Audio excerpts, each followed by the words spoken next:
to allow oneself to be carried away by a multitude of conflicting concerns, to surrender to way too many demands on our time, our space, our money. I added that part in. To comfort oneself to too many projects, to want to help everyone and everything is actually to succumb to the violence of our times.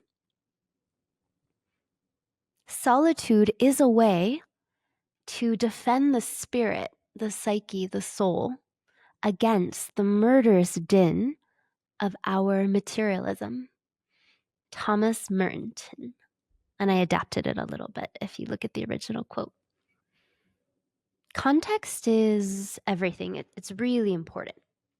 And the context of this podcast is that it's in English, which has its own limitations.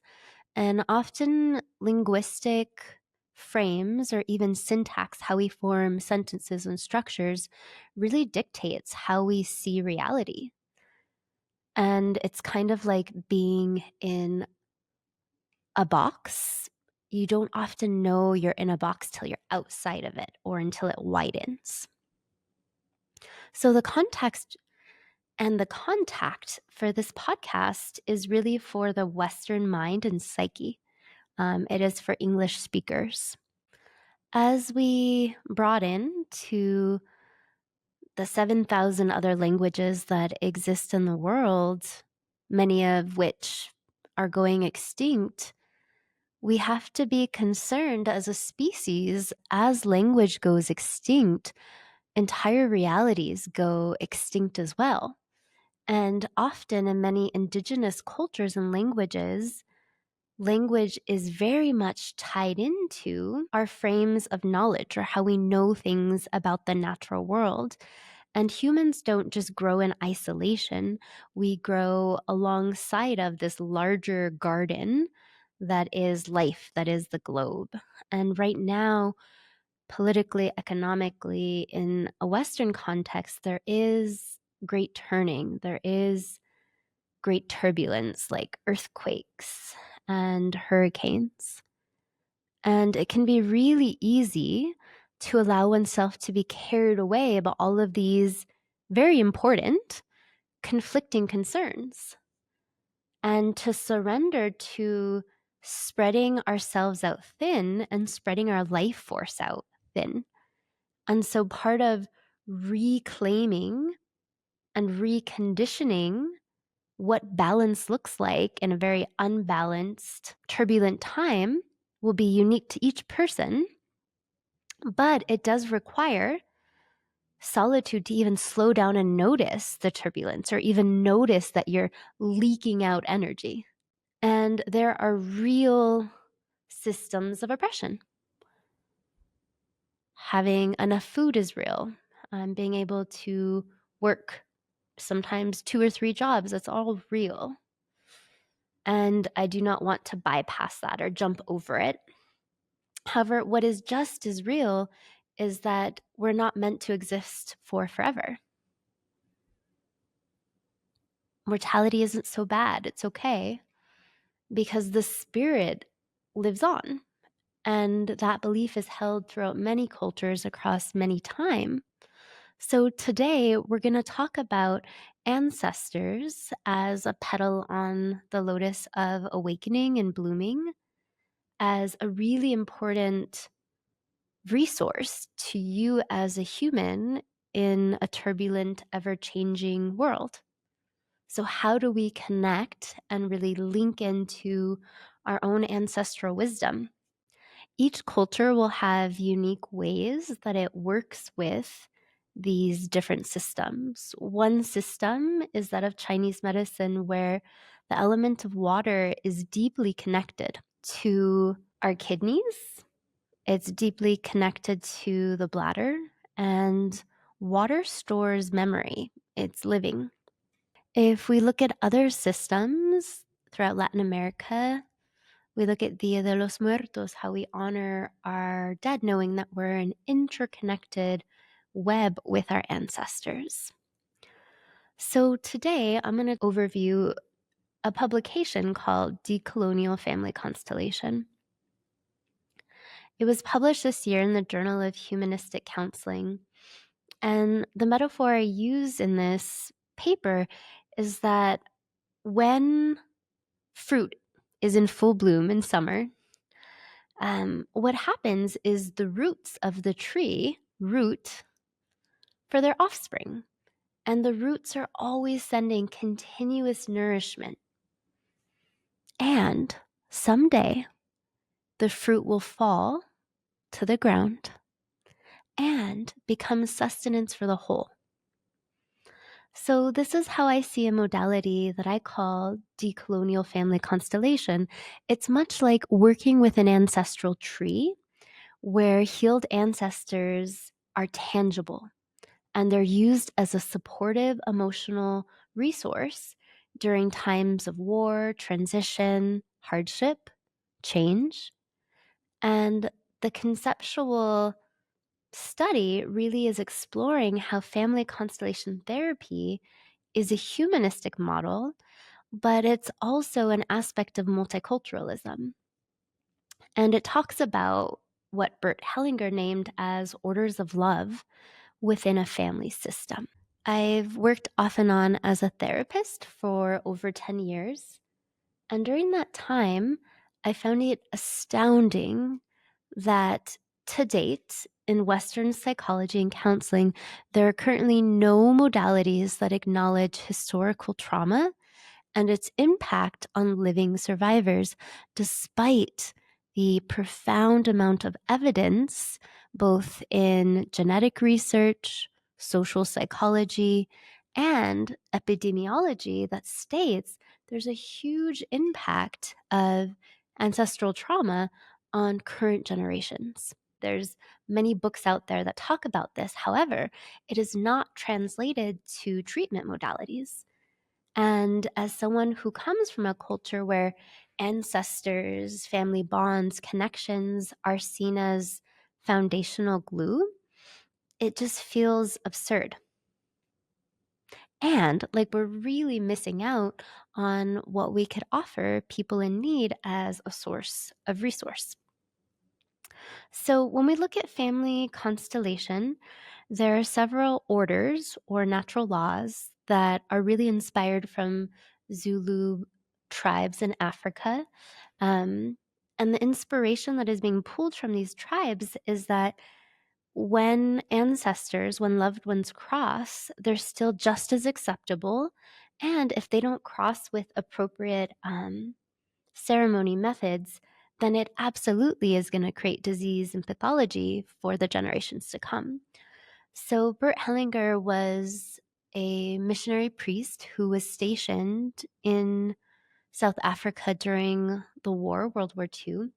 And when he spent decades there working with tribal leaders, he eventually shifted his beliefs on Catholicism and took up to many of these ideas of working with ancestors and ancestral patterns.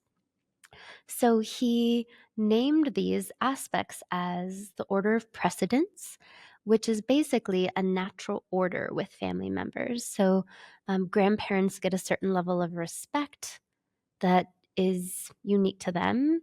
Parents have certain roles, just like children have certain roles. And what we see with colonial histories or trauma or diaspora, slavery, is that children don't get to be children. They often are forced into very adult roles. And so this is termed parentification. So when a young child is hearing conversations that are well above their maturity or developmental capacity, that's another way that parentification happens. Or in a more modern American context, if let's say one parent is an alcoholic and drinks a ton, and another parent has to work two jobs just to keep life afloat, that child may take on certain roles and responsibilities, such as tending to dad or making sure that the other siblings have their lunches packed.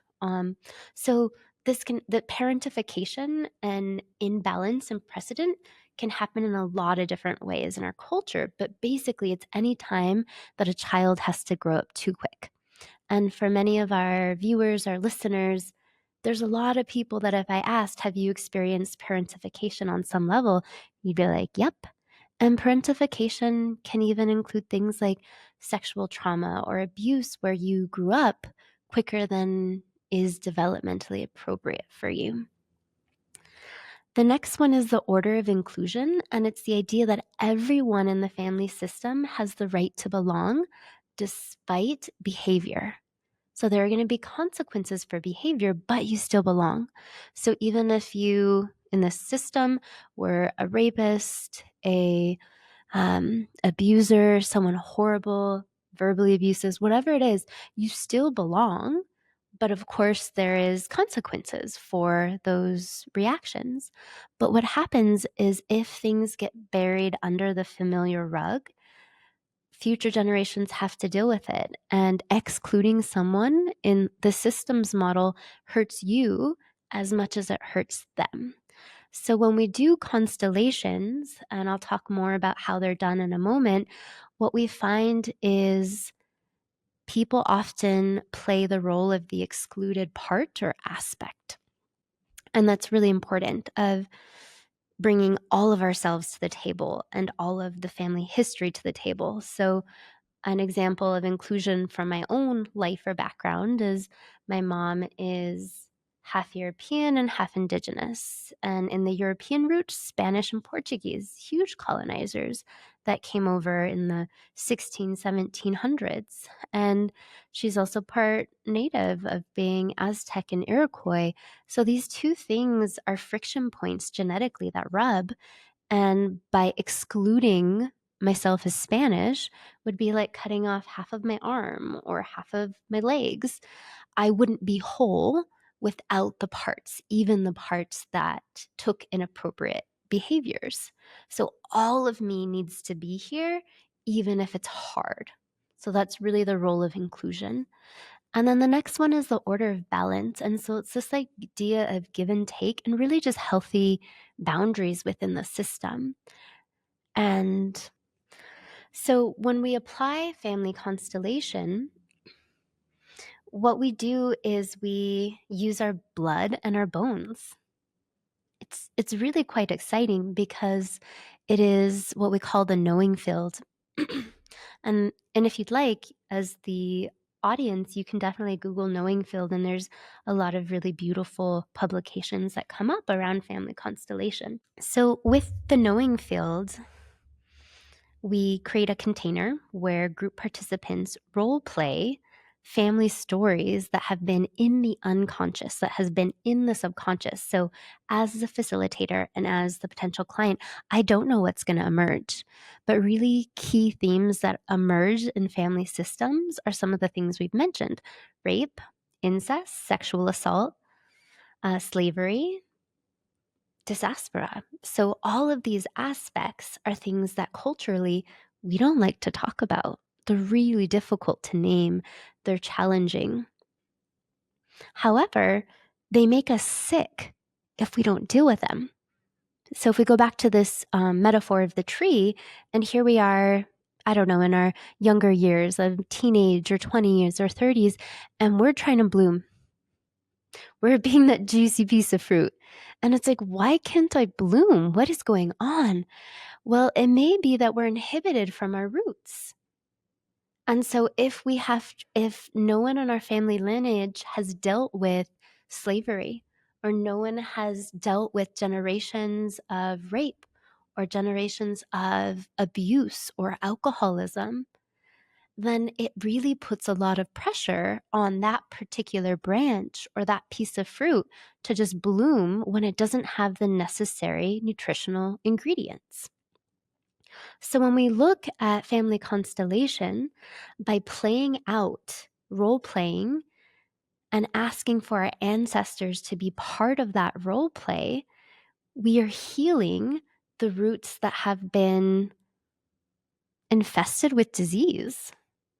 And we're helping the entire system of the tree function better, which helps the entire ecosystem of the garden. And what's fascinating about this work is healing takes place even for those who aren't consciously present. So, this particular modality is especially good for individuals who come from a family of alcoholism and no one in that family system is ready or in a stage of change to stop drinking. There can be one person in that system that can impact the whole by working with the roots. Let's say you're estranged from your family for really good reasons, like your parents beat you or they're physically unsafe, extreme violence. This modality is really great for that because you can still work with them without them ever needing to be present. So it becomes a way that we're really working on healing ourselves through our spiritual capacity as well as our ancestral capacity. And so, as someone who's deeply invested in transpersonal psychology, just a reminder, trans just means beyond and personal is self. So I'm very interested in models that go beyond the self. And most humans, I would say, especially in the West, walk around thinking of the self as their ego or what they need to get done in the day. Or if I were to say, who are you? You would give me a badge of who you are. I'm a student. I'm a doctor. I'm a grocery store clerk. I'm a mother. I'm a father. And these roles become glued to us. And in transpersonal psychology, none of that is a self. That is all ego. And ego is very useful. It helps us feed our bodies. It gives us purpose in the world.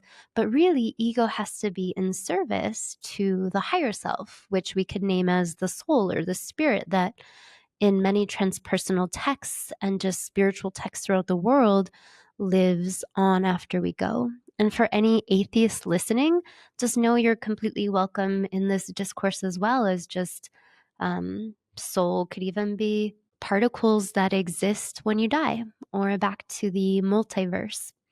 So I'm very aware that we're imposing English and human constructs on things that are really quite beyond comprehension. So totally acknowledge that limit.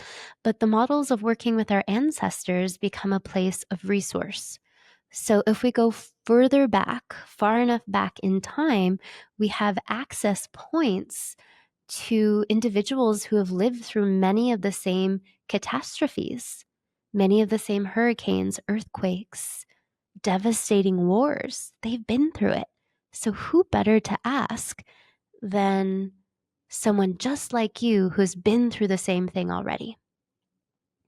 So, when I say the word resource, I might be like, well, what is resourcing? Resourcing is our capacity to go back to source or to center within ourselves and find a neutral point. So, as we begin to awake in the mud that is society, it's very important to call upon and resource with our healed ancestors. So, family constellation is a widely used model. It's very new as far as psychotherapy goes and integrating it. And I think it's important because, at least in the field of psychology and counseling, we talk a lot about being multicultural. However, we haven't really looked at how the roots of the profession themselves are not very multicultural. So, some examples of that are our textbooks are primarily in English. I've never seen a counseling textbook in Spanish, Mandarin, or Indigenous languages. And so, that right there just is a red flag for any curious minds or researchers that we have issues with cross cultural validity. How do these constructs hold up in new contexts, languages, places, people? They may or they may not. And as someone who has cross linguistic training, as well as cross cultural paradigms of mental health and healing, I have to pull back a bit and really consider the issues with validity that I see. And so when we look at something like the system of Taoism or Chinese medicine, we don't really diagnose. The only diagnosis that is the most key is, are you balanced or are you imbalanced? And looking at our ancestors is absolutely a imbalance that individuals can have. So as we apply this to counseling, family constellation can definitely be used as a group therapy modality and really fits in nicely to so many other cultures' perspectives. So here in the West, how I found family constellation was actually through indigenous scholars who were using these circles to constellate or bone cast what unhealed trauma we have due to historical trauma that impacts our community. So that was how I first found it. And then my nerdy self started doing research and finding more modalities. And when I first learned that Bert Hellinger spent time in Africa studying with Zulu tribes, I went out and bought every book I could find on shamanism and Zulu tribal beliefs. And what I found was that his model is actually quite different than the models I've read about of Zulu shamanism. And his orders of love are unique to his perceptions. However, that the key thread is so evident that if we don't work with healing our ancestors, we, the offspring, we, the fruit, will remain sick. So with this, I began to use concepts or aspects of family constellation in my own clinical work, but doing more one-on-one settings with people who had persistent PTSD or worked with clinicians for 5 or 10 years and still didn't see any results in their healing progression. And so I began to really weave together hypnosis, guided meditation, and the orders of love and interpersonal work to work with the ancestors. So in the West, and I'll talk more about this, there is a modality called parts work. And in parts work, you look at different aspects of the psyche, such as a protector part, a part that's being hidden or exiled. You can also look at aspects of the self in this way. However, when we look through the eyes of global perspectives, parts work often represents different aspects of the soul. And so the soul is different than cognitive psyche. It's different than noticing our thoughts, even though they all intersect. And so I just really encourage us as a community of healers, therapists, to tap and deconstruct why it is that we have no ancestral modalities given its critical nature everywhere else in the globe. So as I do this work individually with clients, I find that it looks a lot like somatic experiencing based on Peter Levine's work. So there's a similar awareness of bodily sensations. So helping the client to tune in to process their trauma. So noticing our soma, noticing our body. It could be something like, do you notice that you're dry in your cheeks? Or do you notice the weighted quality of the blanket I'm providing in my office? Or do you smell incense or a candle? So it's getting used to using our perception organs of sight, sound, smell, touch. And we call those things introception. So noticing what's happening inside versus proprioception, outside noticing. We also work with pendulation, which is a technique to move between discomfort of a traumatic memory or experience. And mind you, in the West, we only work with traumatic memories often in the person's life. If you're trained in hypnosis, you might be like, oh, wait a second. We also do past life regression, and that can come up in that texture.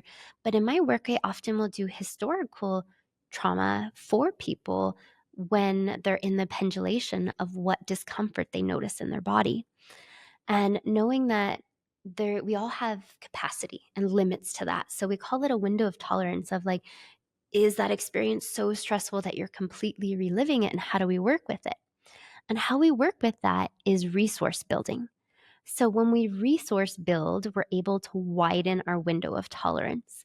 So resourcing can be something like spending time in nature where your body feels just like a wave. Have you ever had that feeling where you spend like a day or two out in ocean water and then you sleep and you still feel the waves kind of coursing through you?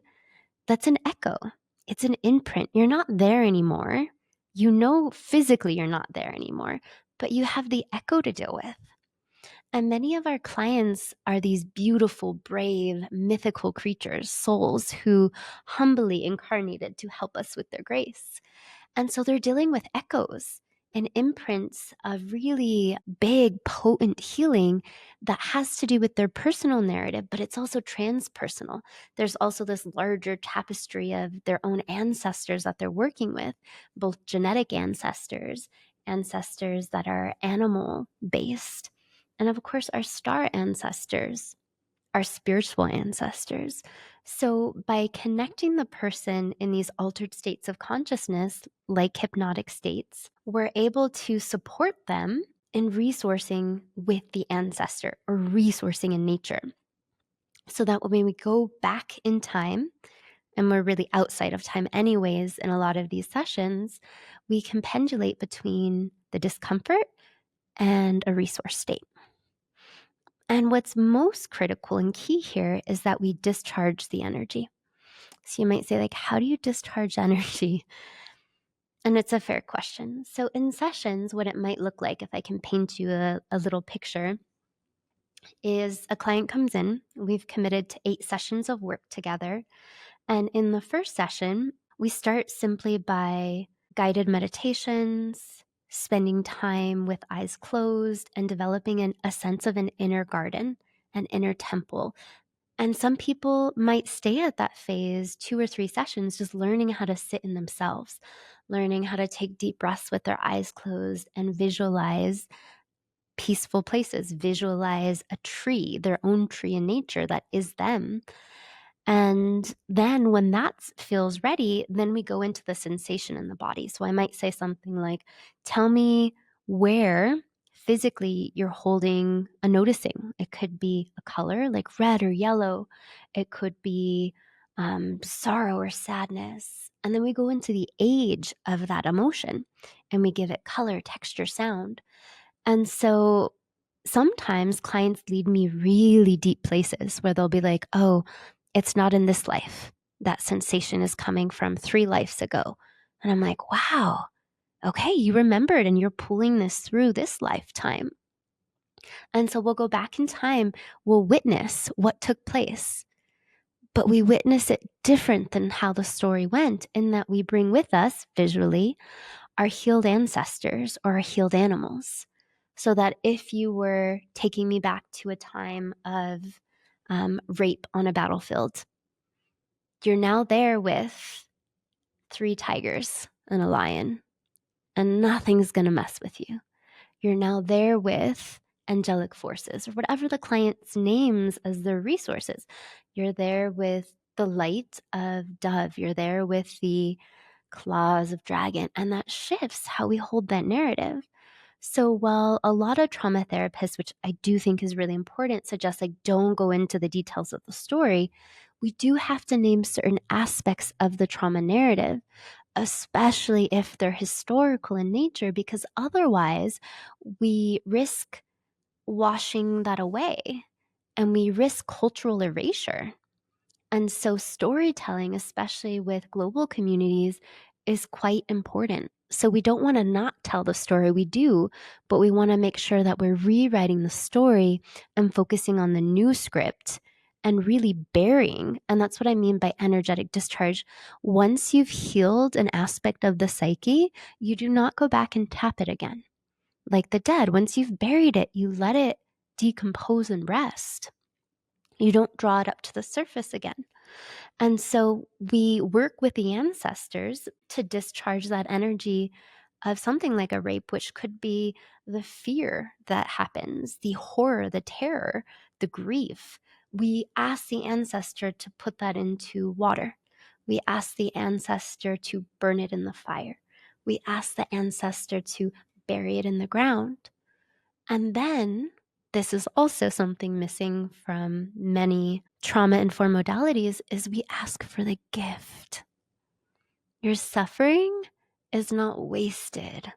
These deep and hard life experiences, they often come not with silver linings, but spiritual potency, spiritual elixir that goes well beyond time, space, body, and actually becomes this blue plasma for your whole genetic line. if you perform the alchemy on it, if you're ready to look at the demon mind meld of our scariest, deepest traumas, if you're willing to stay above the memory and not go into it.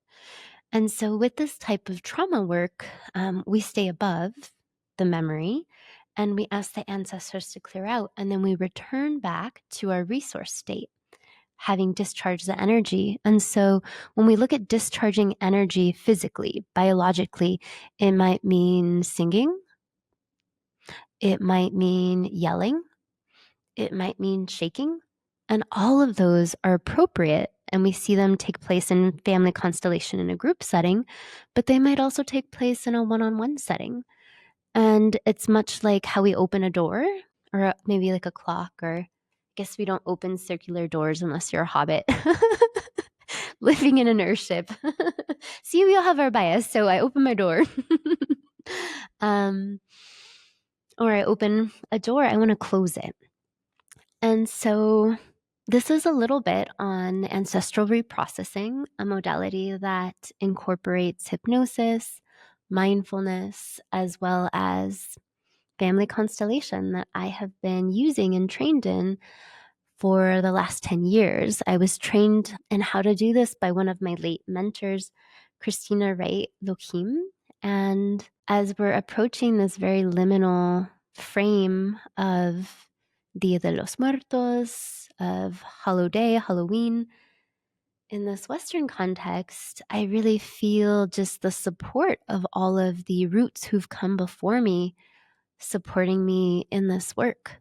And I actually feel a little like teary-eyed, a little emotional, a little choked up, because me being able to name the value of ancestral reprocessing and family constellation to a field of upcoming mental health care providers and to a Western colonial system of health living in the mind, it is a complete honor to challenge that system. And it does not go over my head or over my heart that this is only possible because others have come before me and given their entire lives to this work. And I get to benefit from that nourishment. So just like a tree or a flower who's curious at blooming, I haven't bloomed yet. I'll know when I'm ready. It will only be possible because of the roots underneath me. So if you are somebody who tends to notice spiritual dynamics, if you're somebody that hears or has extrasensory perception for ancestors or ghosts or spirits, please know that that's completely sane. If no one's told you that, who has a bunch of degrees in counseling psychology, that's sane. And really, what makes us insane is often the capitalistic, overly materialistic systems we live in. That's the insanity, is thinking that your worth is derived on how much is in your bank account, or your worth is what you look like on Insta magazines. None of that is actually real. That's what's making us sick, is the colonial soup we found ourselves in. And one way to resource ourselves in times of great change, in times of war, in times of hurricanes, is to slow ourselves down and start to tune into our ancestors for support, for resourcing. And if you're new and you're like, okay, I'm ready, how do I do this? Start small, slow yourself down. If you remember the storytelling, this art that we call podcast, for starseed, it's really moving ourselves from seed to the arc of a star. And so as we're doing that process, much like the progression of a tree, we have to understand that in the beginning, it's going to be messy. You will not know your head from your bottom. Your seed opening up, pushing out, and all that's around you is darkness, but it's following that one thread of consciousness or light. Sometimes it's even finding pride or pushing so that you can move through to a seed of something that feels bright. And so slowing yourselves down and compassion, non-judgment with wherever you are on the spectrum of development is definitely the first step. And then from there, it's like, what would it be like to take 10 minutes and breathe and close your eyes And maybe just focus on one word, like inhale, space, spaciousness. And maybe on the exhale, it's just the word peace.